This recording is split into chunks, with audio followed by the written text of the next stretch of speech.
মশা করছে টুকুর টুকুর করে। পায়েসটা একটু দুজন দুজনকে খাইয়ে দাও।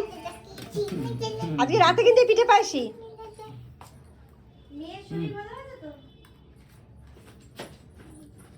তিনবার তিনবার তিনবার।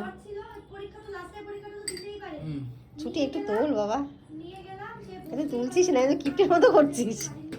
এটা কালকে খেতে হবে, এটা আমাকে খেতে হবে। হ্যাঁ তাহলে তো ওই জন্য কম দিচ্ছি আমাকে। তুমি বেশি করে খাবে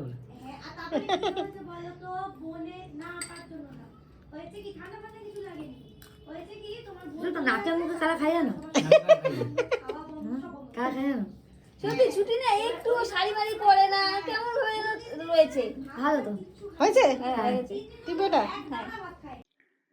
ভিডিওটা ছিল পাটিসাপটা আর পায়েসের। বাপের বাড়িতে আসার পরে আমাকে ২১ রকমের ভাজা খেতে হয়েছিল। মেবি হ্যাঁ ২১ রকমের। ২১ রকমের ভাজার মধ্যে মা যেন কোনো কিছুই বাদ দেয়নি। পুরো গোটা বাজার যেন আমার পাতে এসে পড়েছিল। তো আমি তো খুবই এক্সাইটেড ছিলাম এবং এক্সাইটেড মানে খাওয়ার জন্য না, ভিডিওটার জন্য। কারণ আমি দেখাতে চাইছিলাম যে এরকম নিয়ম আর কার, কার বাড়িতে আছে। আমার বাড়িতে তো এরকম নিয়ম আছে।